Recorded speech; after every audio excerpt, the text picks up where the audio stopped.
A ver, la idea es unir, ¿estamos? O sea, la idea es unir un texto que a nosotros nos quedó un poquito descolocado, que es el de Andrés Mambrú, que de repente no lo pudimos trabajar 100% bien, porque incluso, a diferencia por ahí de los chicos del B, a los que sí les entró el texto para el cuadro conceptual, a ustedes no, porque no habíamos llegado por cuestiones mías.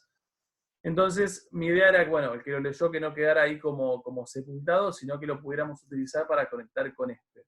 Estamos, yo soy plenamente consciente, ¿pudieron leer el texto?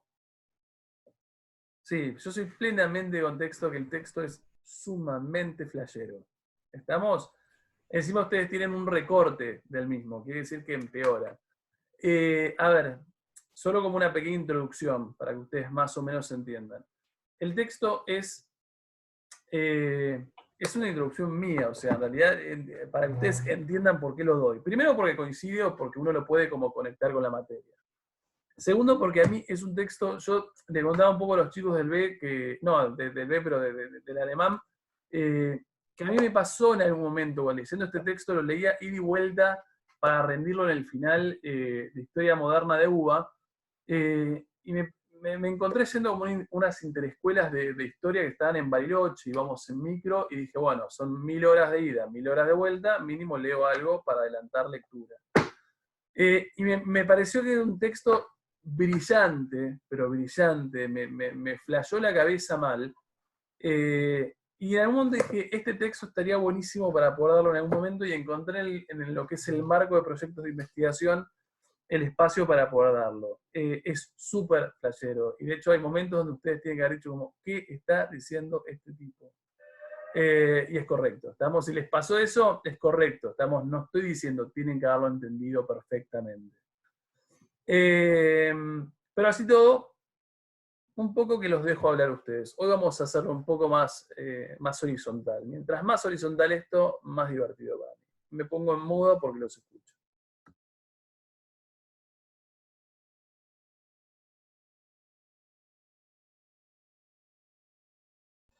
Bueno, nadie va a hablar.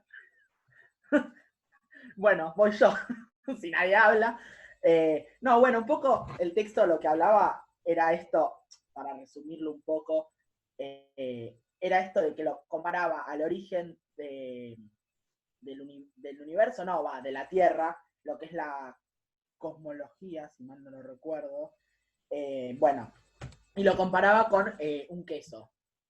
¿Cómo es esto de un queso? Si no, es muy gracioso y muy flashero. Es bizarro, yo admito que es medio bizarro. Sí, la verdad que sí, porque lo que dice es como que la coagulación de la leche justamente que forma el queso es como la coagulación de lo que es, sí, lo compara con justamente la tierra y lo que dice es que los gusanos que aparecen en el queso, vamos a decirlo, vendrían a ser los humanos, ¿no? Entonces, ¿qué pasa? Le Dentro de costaba todo usar el caldo primitivo igual, yo pensaba. A ver, dale, pará. Sí, sí, es verdad.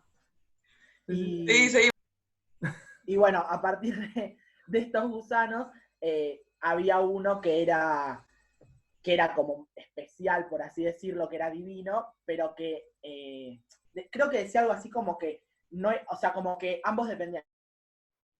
Y bueno, este humano especial o esta persona especial era lo que nosotros conocemos como Dios. Y lo que decía prácticamente era que ambos se relacionaban, es decir, tanto el origen del universo, justo ahora estoy tratando de buscar acá, Dios es quien es el caos, ni el caos puede vivir sin Dios, ni el Dios puede vivir sin el caos, y el caos se refiere a esta transición que hace el universo que coagula, por así decirlo.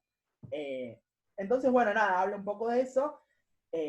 Después dice que, bueno, que eso le permite explicar el origen de los humanos, que las primeras personas, por así decirlo, los primeros gusanos, en sus palabras, son los ángeles, y que, bueno, como dije antes, dentro de estos ángeles, el Dios va a ser aquel que sea como el especial, el que...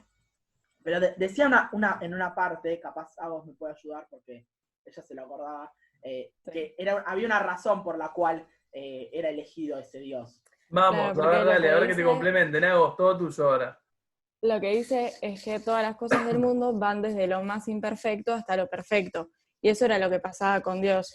Entonces, cuando como que se da cuenta, no sé cómo decirlo, pero de todo el poder que tiene y los conocimientos, es que va a destacar del resto. Y el resto de las personas eran ángeles en realidad. Y va a haber una parte de los ángeles que van a ser malos, y esos van a ser después los humanos. Porque los ángeles se van con Dios. Estamos de acuerdo. A ver, es una multiplicidad. Está bueno porque hay una multiplicidad de frases que son como muy bizarras que las escucho. Pero en realidad explicar este texto es un poco así. ¿Estamos de acuerdo? A ver, son dos buenas aproximaciones. Vamos, uno más.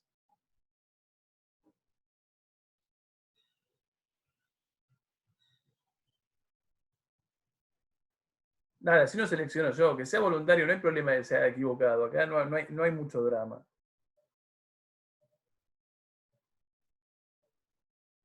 ¿Salga en silencio? Bien. Di Marco, ¿lo leíste? ¿Sí? Vamos, ¿qué sacaste vos? No, más de lo mismo que lo dijeron Agos y Mato. Lo de... ¿Exactamente lo mismo? Sí, es que de los gusanos salían...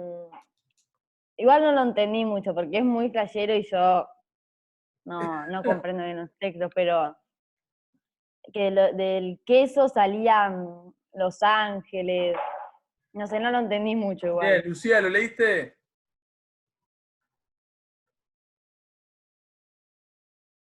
No sé si Lucía... Porque no sé de qué texto específicamente están hablando. Uno se llama El queso y los gusanos. Es hasta No lo tengo, ¿dónde está? en plataforma desde la semana pasada. Es que entré, no sé dónde está. Bueno, estaba buscando para recién porque no sé de qué están hablando. Yo estaba leyendo el Pinochet hace un rato. Ah, no, bueno, pero el de Pinochet, igualmente el de Pinochet fue para la semana pasada, si no me equivoco. Es historia. Bien. Sí, me acuerdo que hablamos, pero no sé dónde está el otro. Te pones atento a medida que expliquemos, no te hagas problema. Alguno que lo haya leído no los quiero exponer así, por eso no los quiero exponer así. Yo quiero agregar una cosa, no sé si tiene mucho que ver. Dale. Pero, bueno, con esto de la esencia y la sustancia y todo, como que yo creo que el tipo va a que las cosas, o sea, como que algo se va disolviendo entre lo que fueron en un principio y lo que van a ser. No sé si A ver, amplialo. como que como que capaz antes, no sé si tiene mucho que ver, pero capaz antes Dios era como un extracto, algo más puro. Sí. Después se fue disolviendo, y capaz es más cosas, pero es menos Dios. O sea, el único Dios es el de su extinción. O sea, no sé si me explico. O sea, al ser todo no es nada. Yo te entendí, yo te entendí. Es bastante, es profundo lo que estás planteando. Ella está recontra súper filosófico. ¿Por qué decías que se tocaba con filosofía? ¿Qué es lo que están viendo con Emanuel?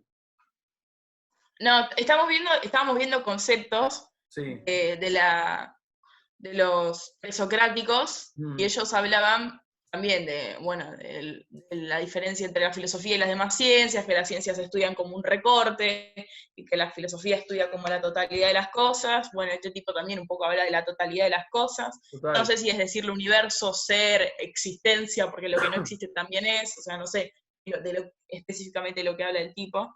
Sí. Después lo mecha con cultura también. Totalmente. Esa parte yo no me termino de hacer mucho clic, igual, tipo, cómo va de coincido, porque por ahí no es lo importante, y porque para entender cómo lo mezcla con cultura tendrías que tener todo el texto, y no por ahí no es la idea. Claro, no sé, esto no lo entendí mucho. Pero nada, como que yo lo que entendí es que las cosas son lo que se están disolviendo, no sé cómo explicarlo. Es una aproximación válida.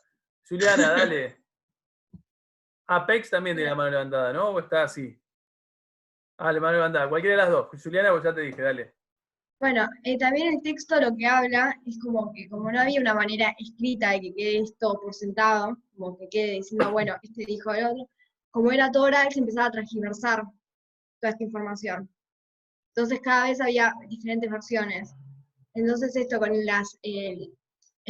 cuando la imprenta apareció, ya empezaron a quedar las cosas por escrito y había una versión de todos los hechos. Bien, coincido con lo que vos decís. Aparte apareció la idea de imprenta. Pex, dale. Sí, yo lo que más rescaté, porque al principio lo empecé a leer y como que no entendía nada, pero después como que lo que rescaté y como que lo que más pude relacionar es lo del monopolio del poder. Dale, a ver.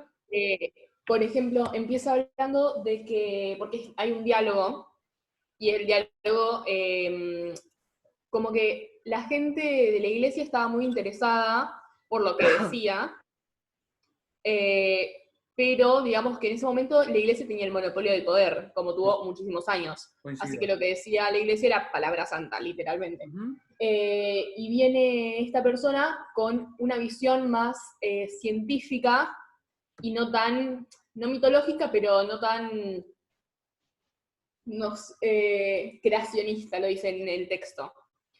Así que como que yo acá veo cómo el monopolio del poder de la iglesia se va cambiando, porque también no es solo lo que se dice, sino como que empieza a haber escritos, como dijo Gatoni, que dejan en evidencia los pensamientos y no es todo de boca en boca.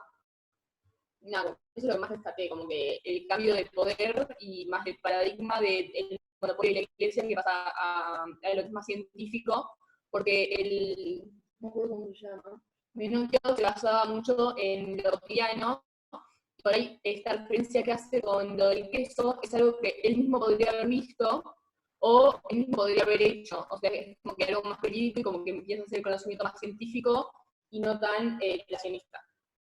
Bien, rescato un montón que lo contextualizaras. Estamos de acuerdo, porque el contexto que estás planteando es bastante correcto. Ahora lo metemos todos juntos. Vamos, Gatoni, de vuelta.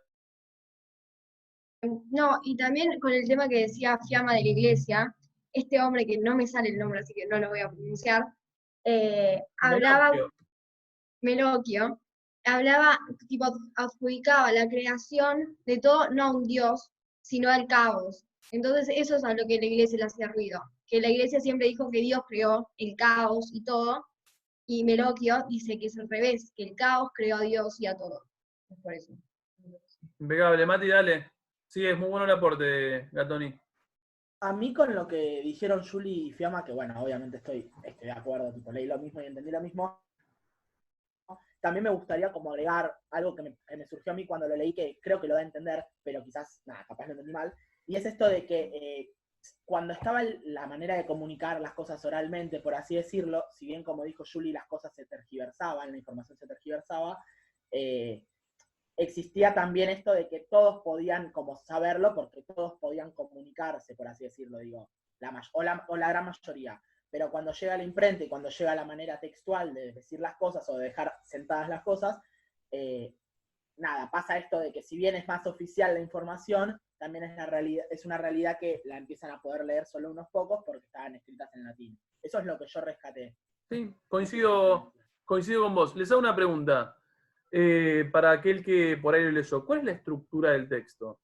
O sea, ¿en qué está escrito el texto? En español, estamos de acuerdo, digo, pero ¿cuál es la estructura de lectura del texto? Digo, es una estructura muy especial que tiene. En partes, no sé si toda la parte se las di a ustedes.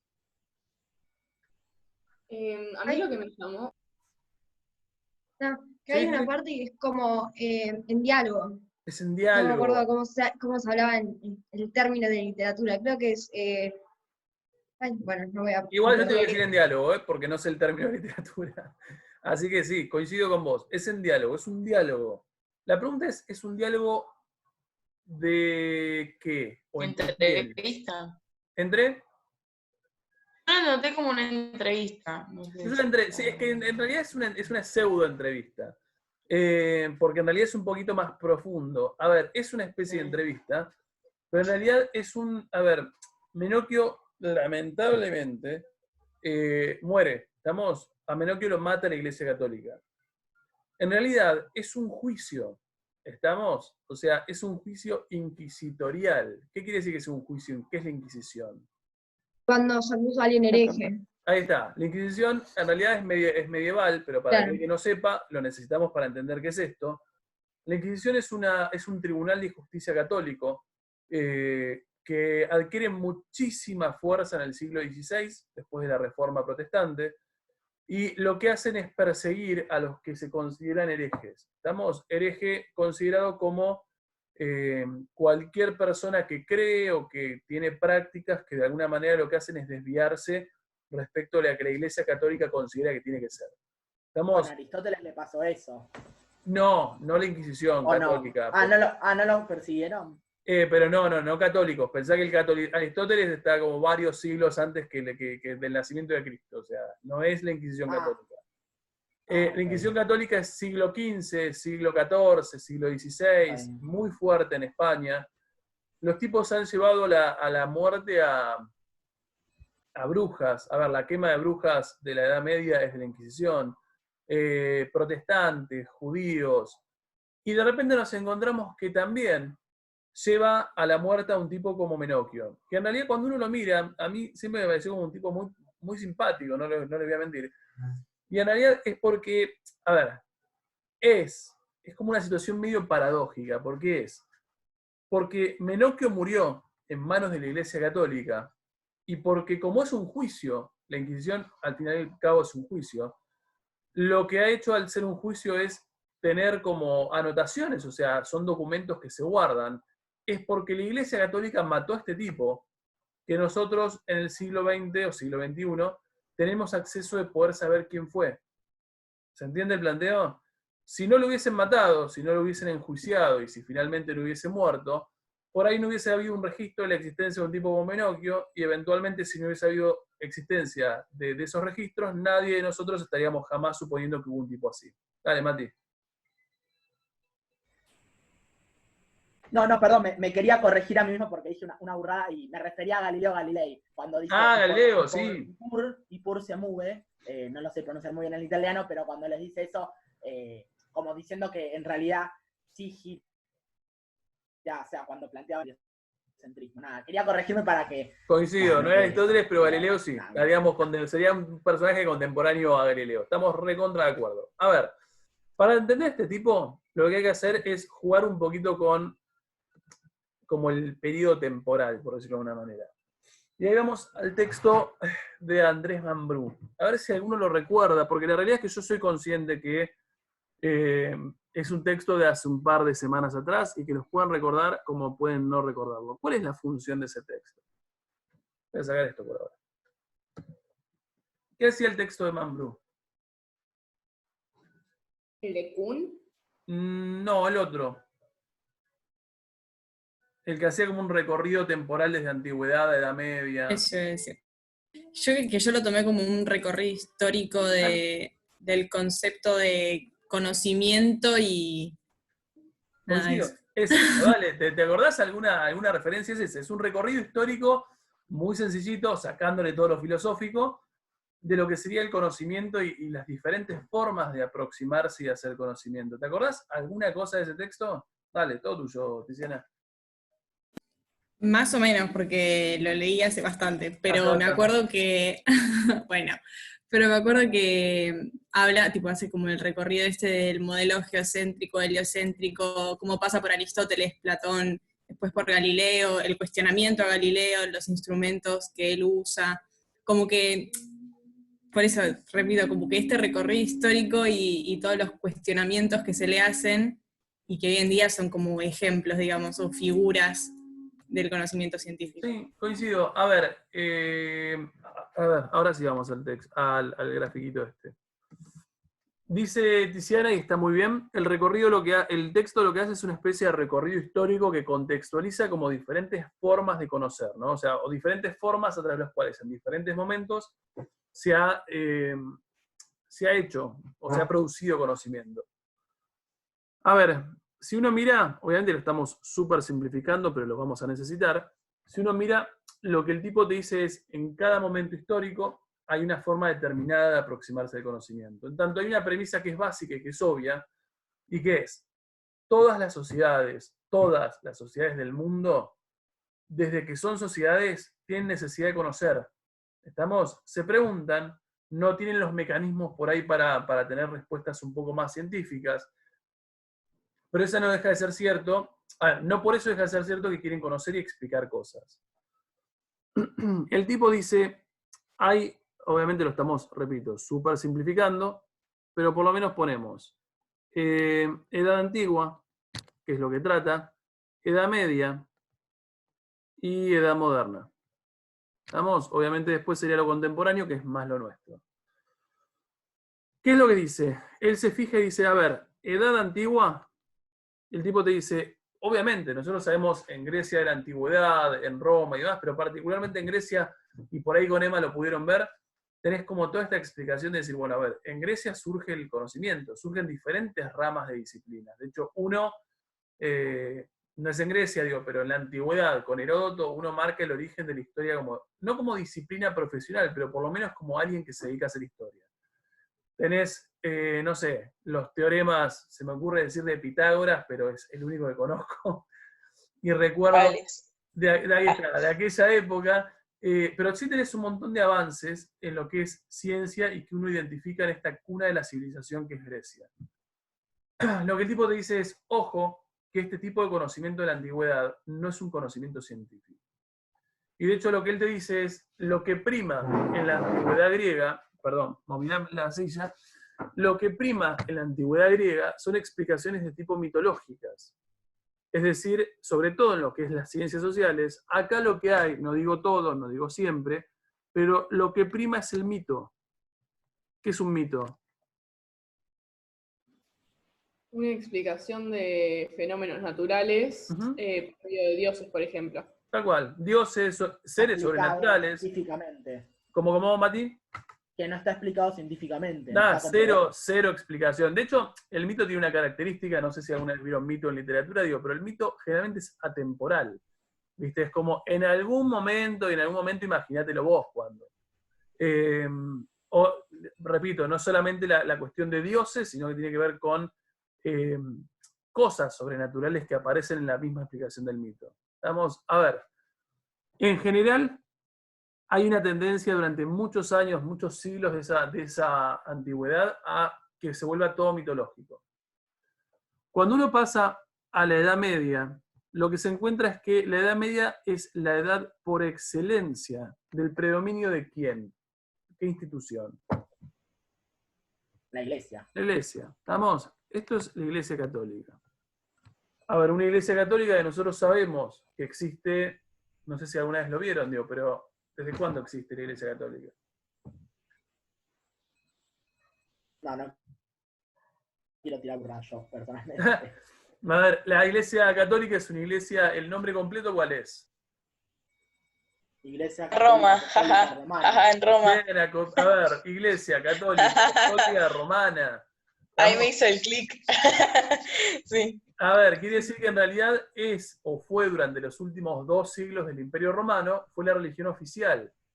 Se nos cae el Imperio Romano y lo que nos encontramos es que el Imperio Romano nos deja una iglesia católica sumamente fuerte, que va a ser por excelencia la institución de la Edad Media. Y un poco, decía, no me acuerdo quién lo dijo, creo que fue Fiamma. Fiamma empezó a contextualizar y me pareció que estaba buenísimo lo que estaba haciendo, porque la Edad Media es sinónimo de teocentrismo. Lo escribo como puedo. ¿Qué es teocentrismo?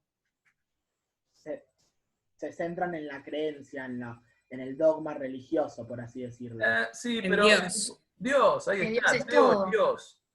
¿Qué quiere decir? Durante 1000 años, chicos, 1000 años, la Iglesia Católica ha sido la institución del mundo. Y lo que ha logrado hacer es monopolizar el conocimiento del mundo. A ver, este es el momento en donde, por ejemplo, monjes alrededor del mundo están sentados haciendo vida como en claustros alejados del mundo terrenal, y su función es literal, no es que se los estoy como reforzando, su función es literal pasar años de su vida traduciendo textos de la antigüedad a mano al latín. No es un tema menor esto. ¿Por qué no es un tema menor que lo traduzcan al latín y que lo guarden en una biblioteca? Porque el latín era la lengua madre. La lengua madre no solo la lengua predominante de la iglesia y como dije antes, creo que lo dije, era una lengua para unos pocos, digo, muy poca gente. Coincido. saber latín. Bien, impecable. O sea, el latín es un lenguaje sumamente elitista para ese momento, y de hecho, para ser honestos, hasta el siglo XX, que en algunos momentos la misa se daba todavía en latín, el comentario de todo aquel que ha existido en el siglo XX es eran terriblemente aburridas. Porque vos no entendías, no solamente el tipo te daba... Claro, no entendía nada. Nada, no hay chance de que vos sepas lo que está diciendo. Entonces, que las pasen al latín no es un tema menor, porque que la pasen al latín quiere decir que empiezan de a poquito como a cerrar aún más ese conocimiento a un grupo reducido de personas que son en este caso la élite católica. ¿Estamos? O sea, la élite en este caso de personalidades dentro de lo que es la estructura católica. Bien, teocentrismo entonces, no sé si lo definimos. A ver, el teocentrismo sería el momento en donde todo conocimiento o toda explicación en torno al conocimiento se reduce a Dios. Dios creó el mundo, Dios creó la mujer salió, porque lo dice la Biblia, de la costilla del hombre, el séptimo día descansó, el domingo, y todo lo que de repente hubiésemos dicho, no sé, llueve, y bueno, porque Dios lo quiso, y así se le pierde todo tipo de racionalidad al conocimiento, o por lo menos a las explicaciones. Nada nuevo. Por acá, el texto de Mambrú nos ubica en el siglo ya XVI, y lo que dice el tipo es, acá, a ver si alguno de ustedes recuerda, hay un par de acontecimientos que marcarían o que darían de alguna manera origen a esta idea de conocimiento científico. Por lo menos daría el puntapié para eso. ¿Alguien lo recuerda? Marca 2. Marca 2, a ver. La Reforma Sí. y la Imprenta. Bien. Marca, en realidad marca 3, pero me interesa porque estas dos que vos decís son las que me importan más. Reforma protestante, imprenta.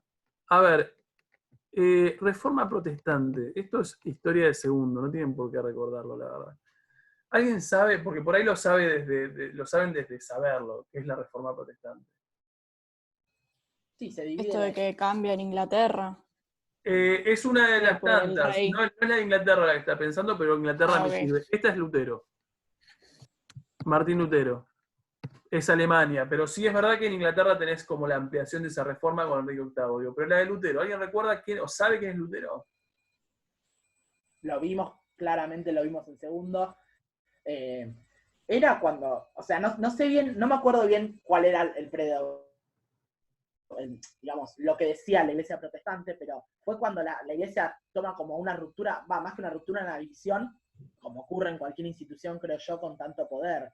Sí. Y por eso es tan importante. Coincido. Porque Lutero lo que hace, literalmente, para aquel que no lo ubica, y está bien, digo, repito, fue mucho tiempo atrás, Lutero es el responsable de quebrar o generar el primer quiebre de monopolio de la autoridad científica de la iglesia. En realidad, lo que hace es por primera vez quebrar el credo católico, o hasta el momento el credo cristiano, porque hasta el momento el cristianismo, decir catolicismo es lo mismo, pero desde el momento en que Lutero se levanta contra la iglesia, o por lo menos se empieza a plantear algunas cosas que no están tan buenas, Lutero también se define cristiano, pero se define un cristiano diferente a la iglesia católica. Entonces, a partir de Lutero ya no es lo mismo decir católico que cristiano.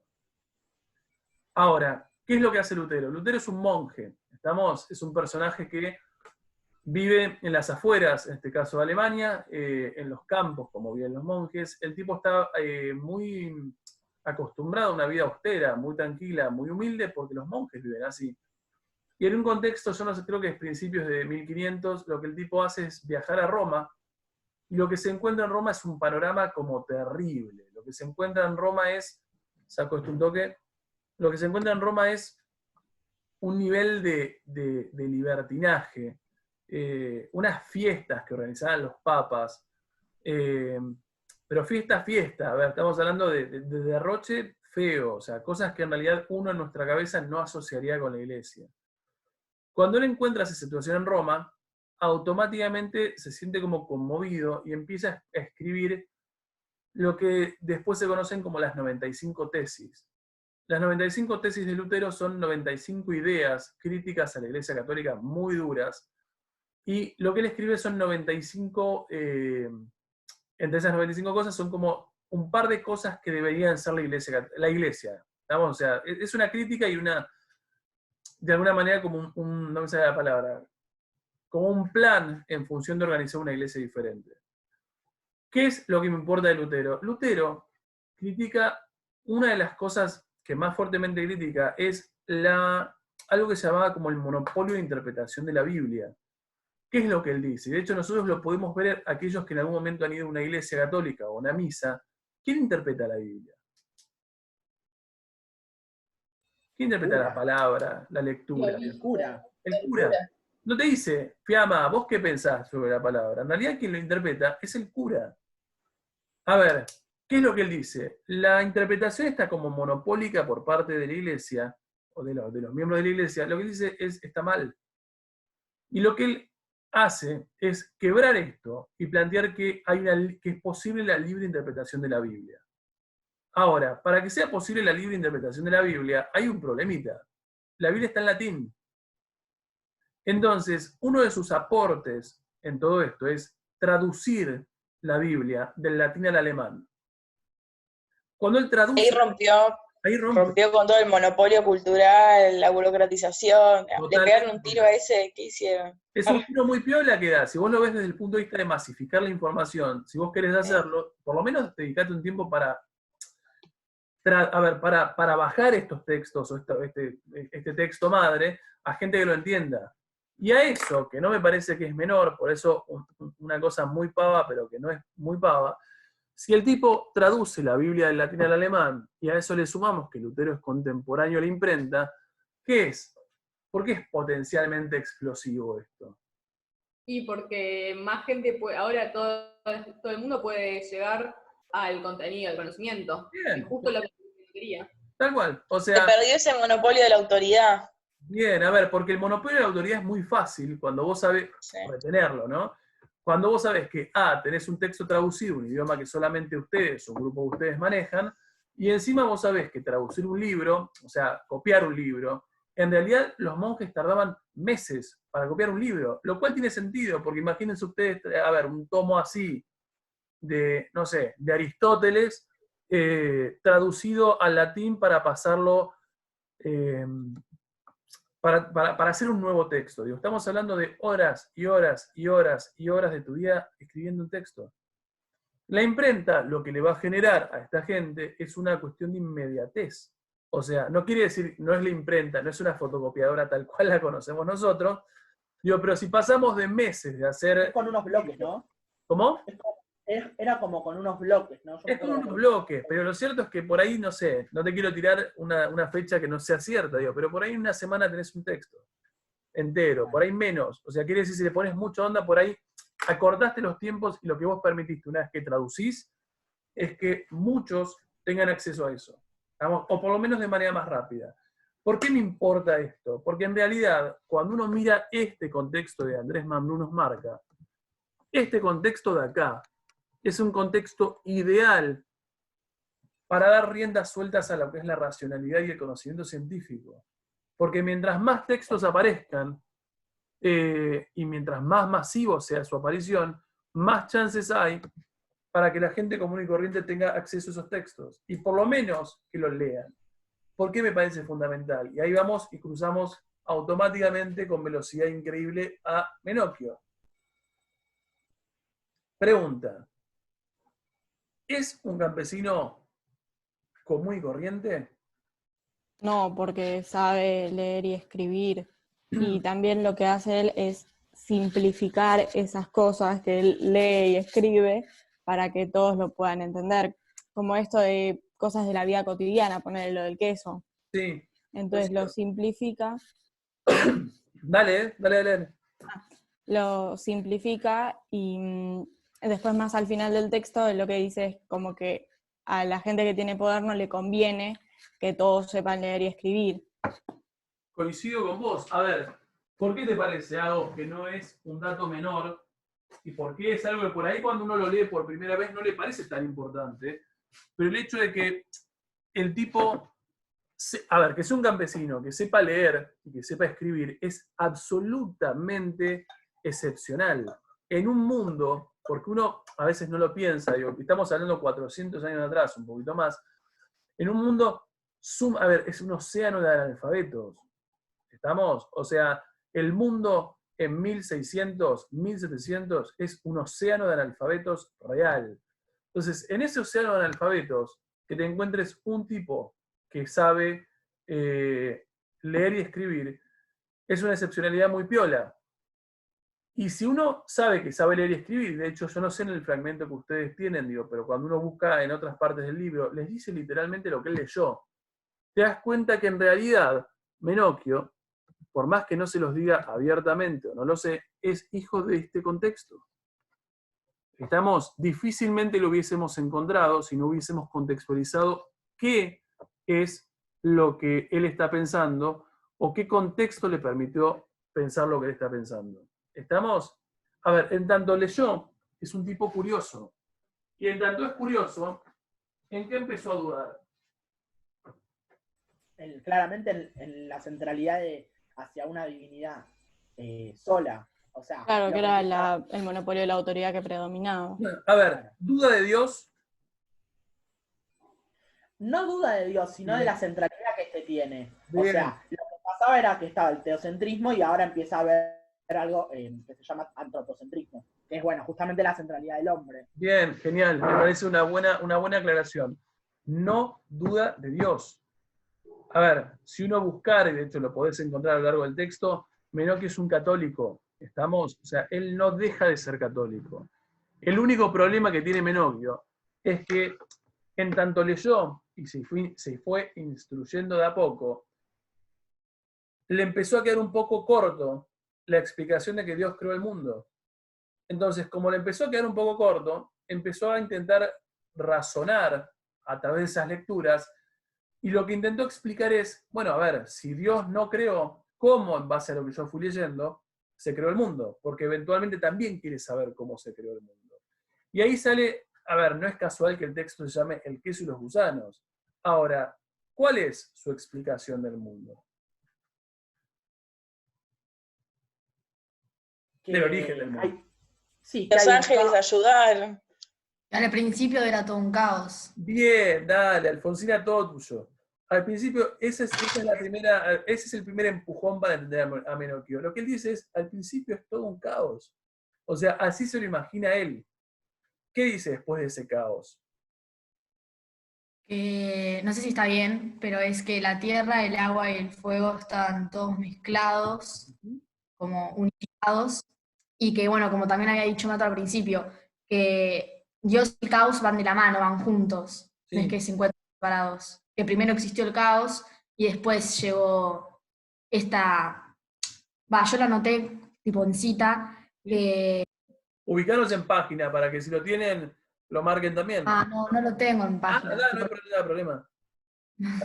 El principio, este mundo no era nada, que fue batido como espuma de mar, que se mezcló con queso, y recién de ese queso salieron los gusanos, que son los hombres, los dioses, y bueno, los ángeles. Coincido. A ver, el caos es un conjunto, a ver, es lo que uno se imagina como un caos. El caos sería como la mezcla. Tal cual. O sea, es la nada, no hay nada, hay como mucho de todo. Y lo que dice Menocchio es, bueno, al principio, estos como 4 elementos fundamentales, tierra, agua, me está faltando algo, fuego y aire, se mezclan, y de esa mezcla que uno imagina literalmente, o yo cuando lo leo lo imagino como una mezcla, dice acá Fiamma Peix, página 119 de la definición, lo tienen en claro, lo ven si lo tienen ahí. Y ahí vamos a la definición. Lo que él dice es, en base a esa mezcla, lo que va pasando con esa mezcla es ¿qué? ¿Cómo va explicándolo? ¿Qué pasa con esa mezcla? ¿Se qué?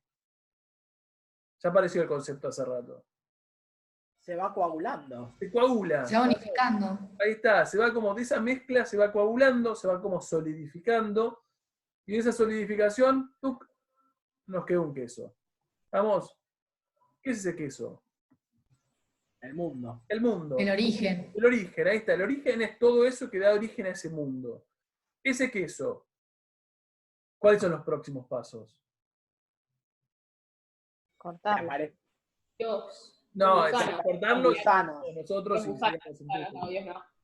¿Qué pasaría con ese queso cuando vos lo tenés ahí armado? No sé si alguno lo dijo, pero me quedé con el cortarlo. Tenés el queso ahí, quedó. ¿Qué empieza a pasar con el queso? Y aparecen gusanos. Bien, se pudre, como cualquier cosa que sea un alimento. ¿Y qué es lo que dice el tipo? A ver, en tanto se pudre le aparecen gusanos. ¿Todos a la vez? todos los gusanos al mismo tiempo? Ah, no. No, Primero aparece primero Los Ángeles. Bien, en realidad, ¿cuál es el primer gusano que aparece? el hombre. Los Ángeles. Dios. Dios es el claro. primer gusano que aparece. Lo que te dice el tipo es, Dios es el primero que aparece en el queso. Y después, te dice el muchacho, aparecen los ángeles. Y después aparecerán todos los demás. Con esto que estamos diciendo, lo primero que sacamos es que Menocchio es católico. ¿Por qué? Porque cree en ese Dios, claramente. Que cree que es creyente, en todo Es caso. creyente. No le atribuye un origen divino al universo, al mundo, pero sí cree en ese Dios y en los ángeles.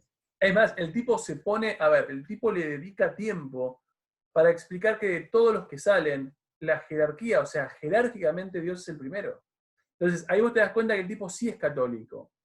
Pero también es verdad, y no sé si ustedes lo ven en el fragmento que se los di, porque no me acuerdo bien cuáles son, pero también es verdad que cuando uno empieza a leer a lo largo del texto, lo que uno se encuentra es que él mismo se contradice muchas veces. O sea, que no es algo plenamente concreto. Y se contradice porque en realidad no es científico, y se contradice porque en realidad tampoco la tiene tan clara, y en realidad es una teoría que surge como de su cabeza. O sea, él piensa que es esto, pero si vos le haces dos preguntas, que lo descolocás, y bueno, está en condiciones de decirte otra cosa, porque no la tiene tan clara. A vos, sí.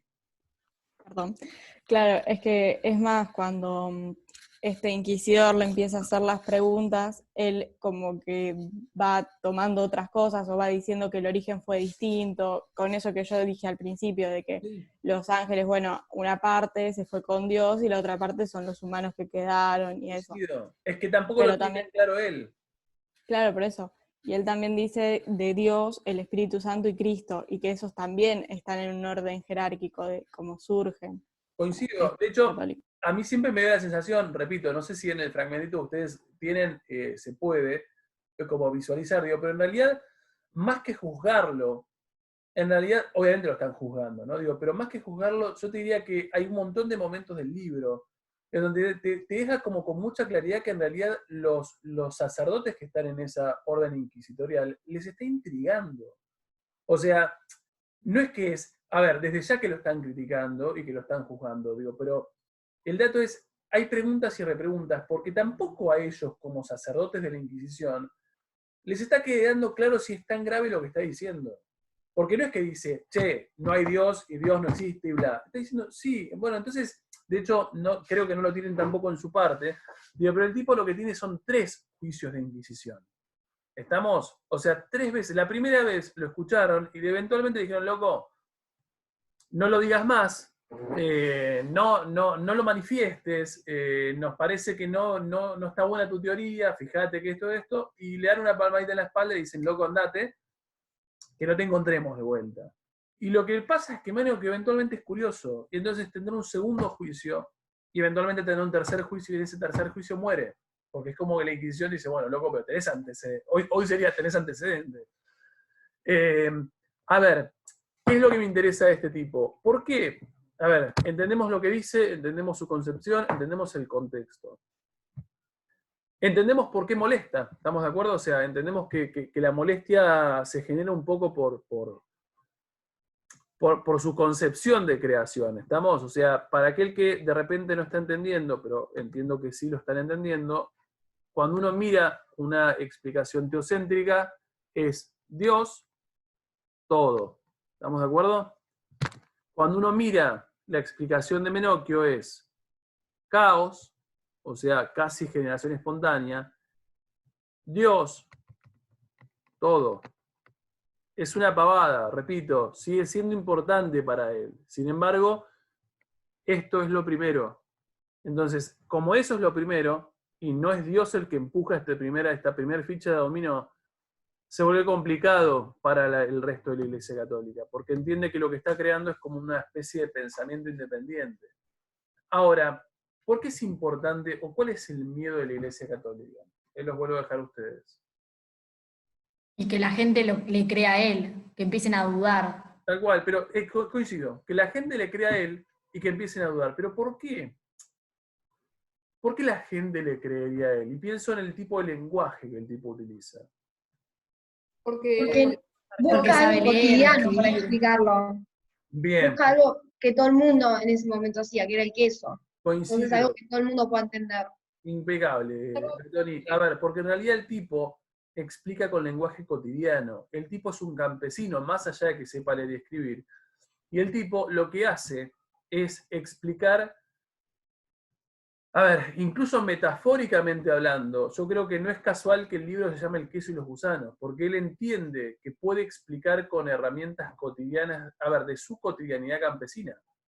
Entonces, como él puede explicar con su cotidianidad campesina, a ver, hay una característica del tipo. El tipo no lo escribe, no hay una teoría del tipo. No tenemos un libro que diga Menocchio, firmado por Menocchio, y que diga yo creo en esto. En realidad, lo que ellos empiezan a ver en Menocchio es que él lo comenta.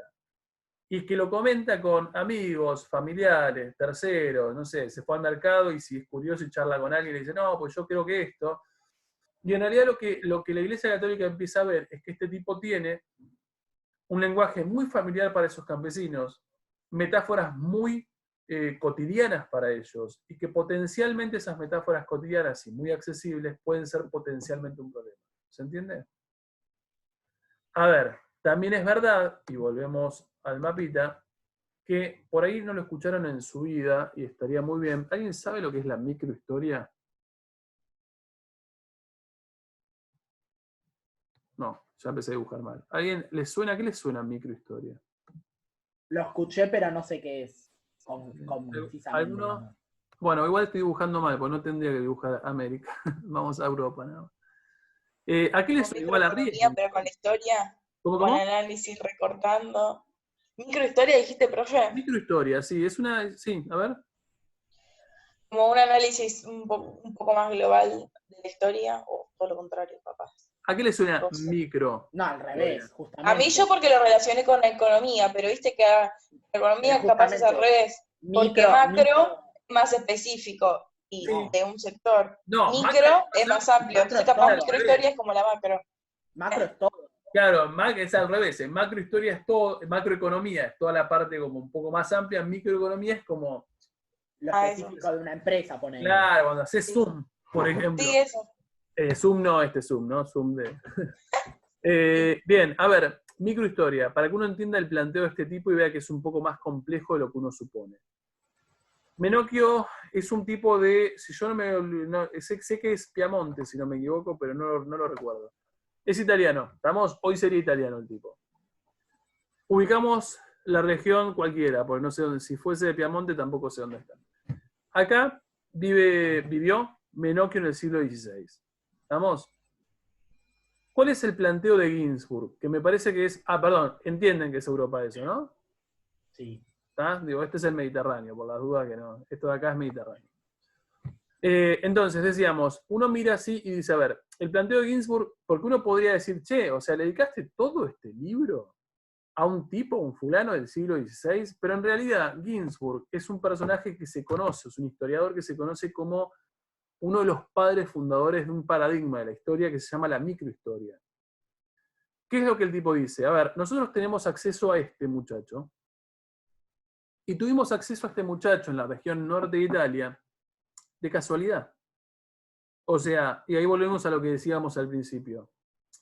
Es porque el tipo murió y fue juzgado exitosamente, en muchas comillas, por la Iglesia Católica, que en realidad a nosotros nos quedaron registros de ese juicio. Y porque nos quedaron registros de ese juicio, cuando nosotros de repente, no sé, estuvimos investigando en el siglo XX y agarramos así y dijimos, uy, mirá, Menocchio, empezamos a buscar quién era Menocchio y de repente encontramos toda su teoría, su cosmovisión más o menos completa, y ahí está, punto, es eso. Ahora, ¿cuál es el planteo del tipo? A ver si alguno solo se da cuenta. ¿Cuál es el planteo teórico, paradigmático del tipo? ¿Menocchio está solo?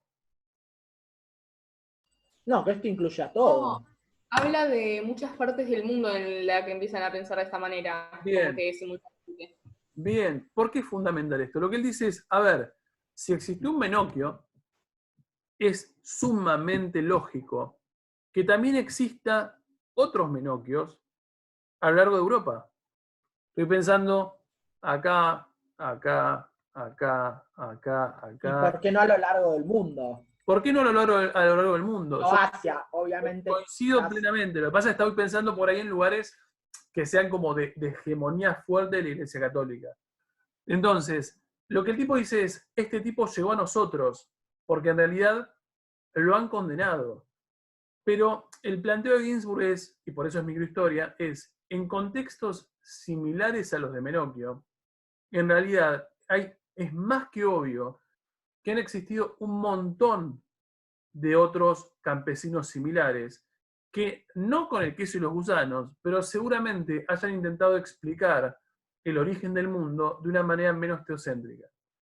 La diferencia, o en este caso, la razón por la cual no los tenemos como con nosotros en un libro como este, es porque de repente no los engancharon, o porque fueron más vivos, o porque no hablaron, o porque les pareció que era algo, a ver, de repente lo pensaron y no lo plasmaron ni siquiera en la oralidad.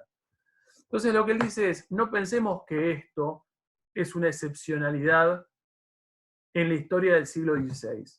En realidad pensemos que ese contexto como de quiebre del monopolio de la Iglesia Católica, en realidad se fue, a ver, es posible identificarlo en diferentes lugares de Europa, y es posible pensar que hay un montón de otros Menocchios dando vuelta en Europa que potencialmente y desde su lugar muy chiquito están quebrando con la Iglesia Católica o están poniendo en discusión esa Iglesia Católica. ¿Se entiende lo que estoy diciendo?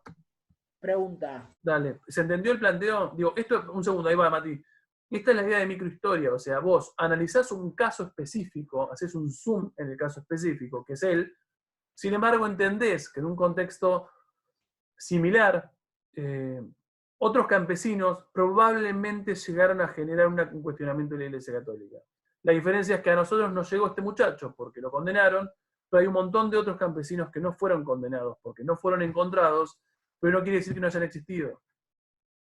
Entonces, potencialmente Menocchio, si uno lo mira como solito, decís, che, a este tipo lo mataron por esto, y decís, no, en realidad lo mataron, no estamos justificando su matanza, en realidad lo mataron porque él, conjuntamente con otros muchos más amplios que han cuestionado a la Iglesia Católica, desde la postura de la Iglesia Católica, están como colaborando muy progresivamente para romper como el discurso teocéntrico. Mati, todo tuyo.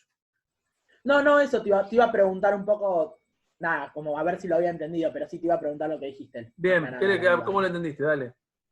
No, esto de que justamente la microhistoria es que quizás el mismo suceso, o un suceso bastante parecido, suceda en distintos lugares, porque justamente el contexto lo permite, digo, porque si en todos los lugares hay una teoría teocentrista, por así decirlo, un paradigma teocentrista, es lógico que en varios lugares, con las mismas condiciones, con las mismas personas, que ya lo dijiste, pero igual lo aclaro, que pueden leer, que pueden escribir, y digamos, que tienen esas posibilidades, es lógico que no sea el único Menocchio que lo cuestiona, pero esto pasa en todo y hasta pasa en la actualidad. Iba a decir, yo te estaba por decir ahora, a ver, ejemplos de microhistoria, digo, porque el enfoque microhistórico se puede aplicar hasta hoy. ¿En qué? Deme un ejemplo de microhistoria. Yo pensé en las dictaduras, no sé si... Totalmente. ¿Por qué en las dictaduras? ¿Dónde puedes ubicar ejemplos de microhistoria en dictadura? En las dictaduras latinoamericanas, bueno, relacionándolo con historia que estamos viendo, digo, la dictadura de Pinochet, la de Videla... Bueno, pero eso no sería microhistoria, eso sería el acontecimiento. Pero yo digo, dentro de una dictadura, tranquilamente vos podrías aplicar la lógica de microhistoria. ¿Dónde? Las canciones, por ejemplo. No necesariamente. Doctrina de seguridad nacional. No, porque ahí estaríamos... ¿Pero qué sería? ¿Como medidas que se toman, ponele, dentro de un contexto de dictadura? No entiendo bien. Ay, perdón. No entiendo bien. ¿Qué sería? Como, no sé, una acción que se lleva a cabo en un contexto de dictadura. La microhistoria, políticas específicas. Como condición, tenés que llegar a un caso específico. O sea, tenés que partir de una historia que parecería única. Pero entender que de eso que te está contando, en este caso Menocchio, que no lo cuenta, lo rescatamos, vos podrías llegar a generalizar los resultados y suponer que existen otros que han pasado lo mismo. Los exilios. Una pregunta. Los En la Segunda Guerra Mundial, Ana Frank, ¿podía ser? Ahí está. Ana Frank es un muy buen ejemplo de mi historia. ¿Por qué?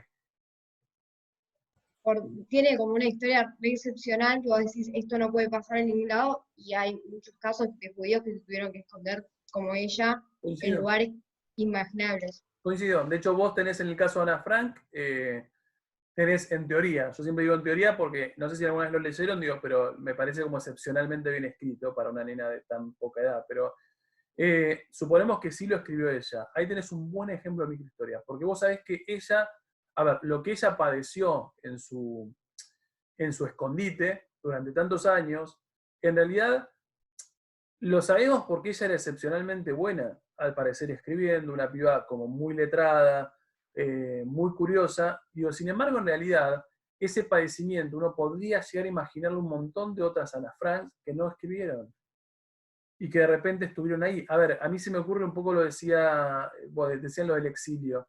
A ver, en exilios, si vos escuchás, no sé, o leés, se me ocurre pensar lo que Mercedes Sosa escribe cuando estuvo en el exilio en la última dictadura del 76, el desgarro que ella siente, creo que es en Francia, por estar en el exterior. A ver, por ahí, otro intelectual, o otro intelectual no es, de otro cantante no lo expresó escrito. Sin embargo, podría llegar a suponer que algo así le puede haber pasado.